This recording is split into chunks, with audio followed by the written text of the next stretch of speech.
Good morning, everyone. My name is Mighty Stream. I'm going to do your June the 29th, just for today, in a meditation. Let's go ahead and get into that screen. If you need to reach me, feel free to do so at recoveryofhope21@gmail.com. Okay. The title of the meditation for today, Keeping Recovery Fresh. Complacency is the enemy of members with substantial clean time. If we remain complacent for long, the recovery process ceases.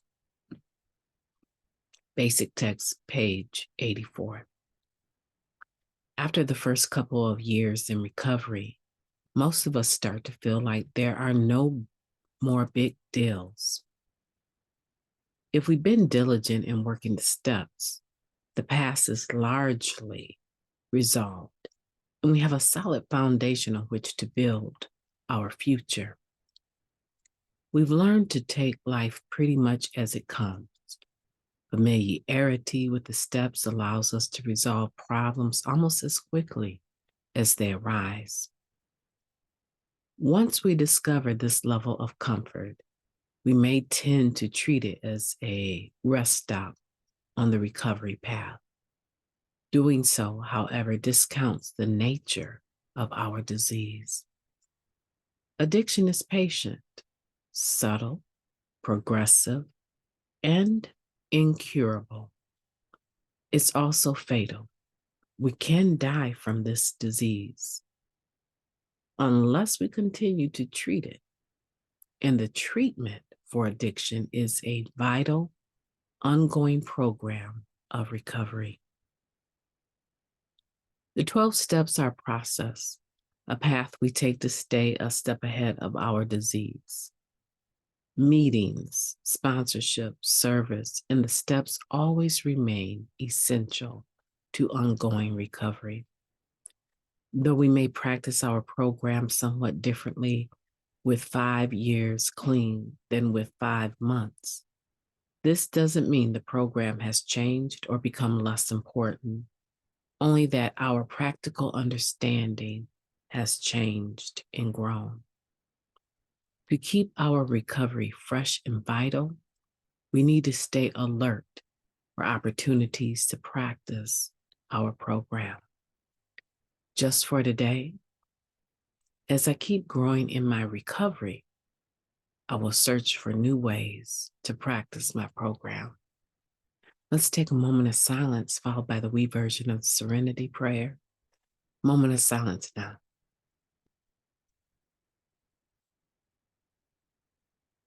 Thank you. God, grant us the serenity to accept the things that we cannot change, the courage to change the things that we can,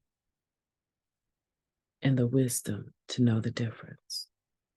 Just for today, please and thank you.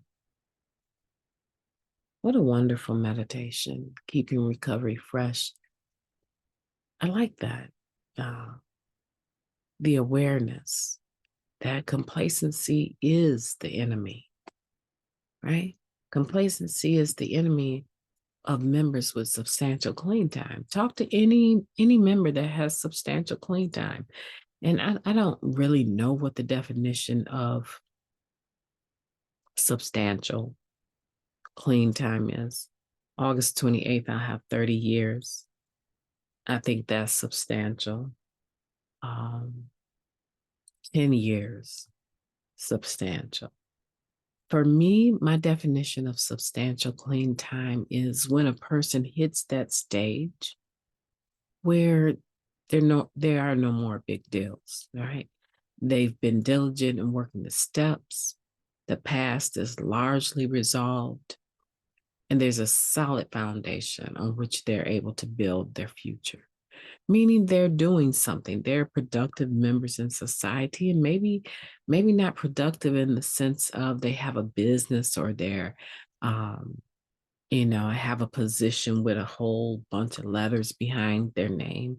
Maybe not productive in that sense, but productive in the sense of giving back to the community.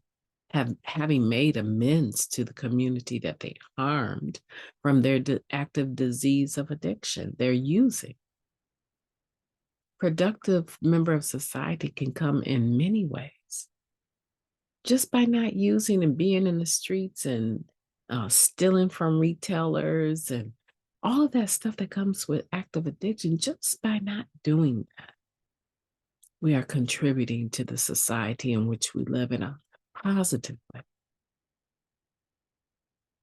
But this member with substantial clean time is there. They've done that. They're there.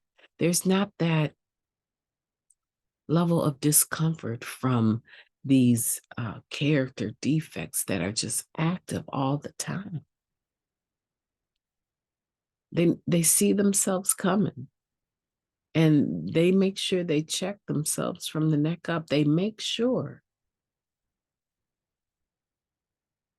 that what they're doing and what they're saying and what they're feeling, they bring those into alignment. And if that's you, there's this possibility that you don't make meetings anymore. You might not even have a sponsor anymore. You might not even be doing service anymore. There is this possibility that life has become so comfortable, so different than the way that it was,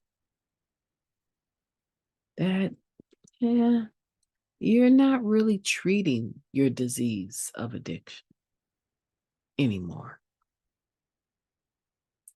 It's amazing. High blood pressure is a silent killer for many people. It's serious. Having high blood pressure and choosing to eat salty foods, and you have to have salt on everything, and you don't have control of your anger. You let your emotions get away from you. You can stroke out pretty easy and not have any idea that it's coming. Oh, well, you might.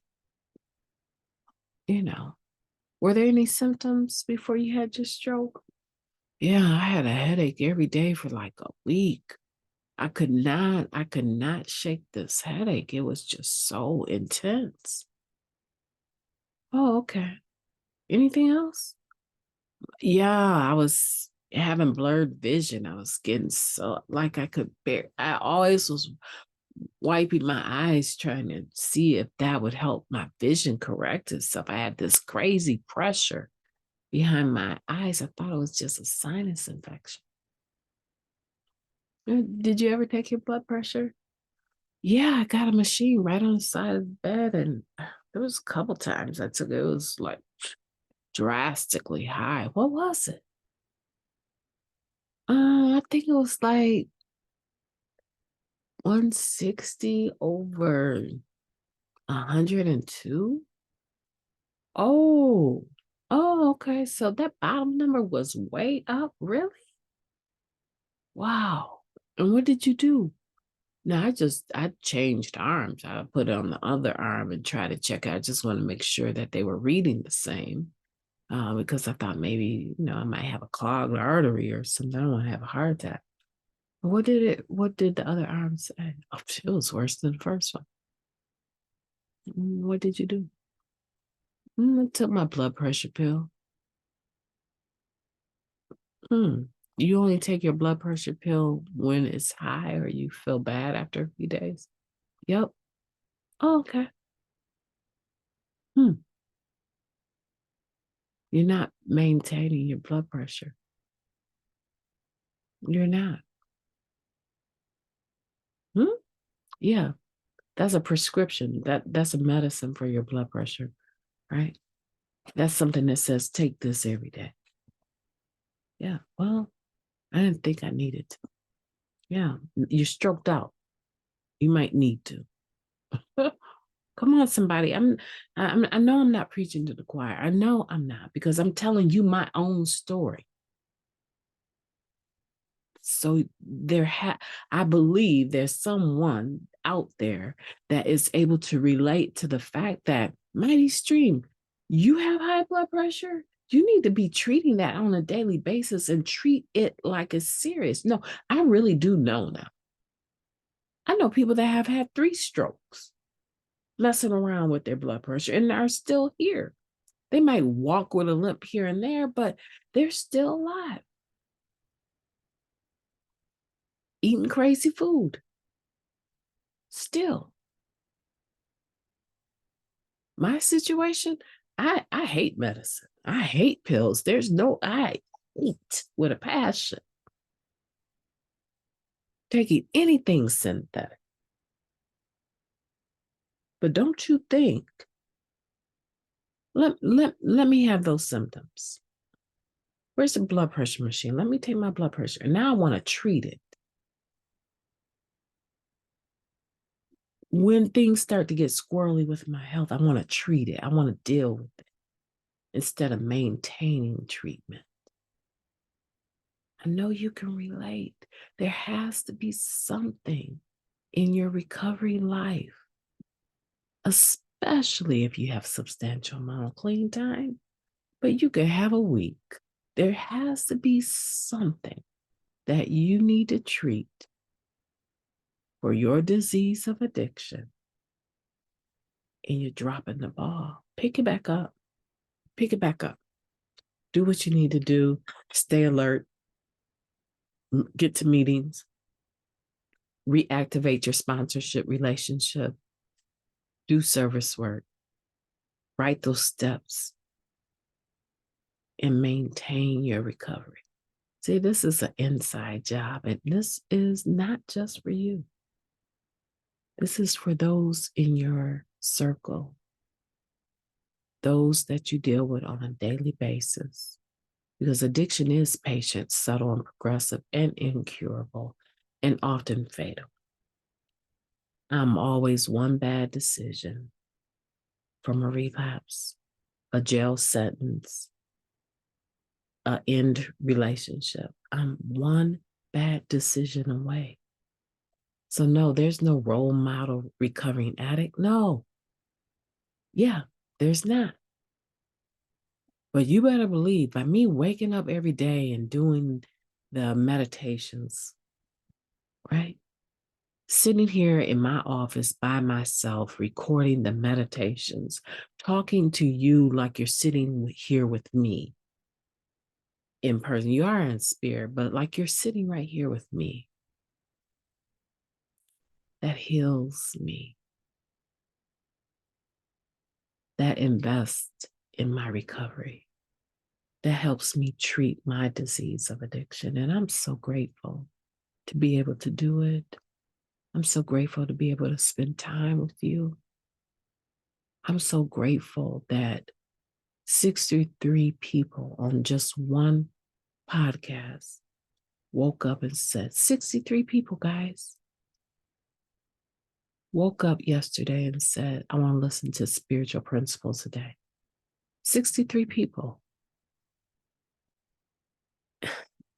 That rocks my world. That is so amazing to me.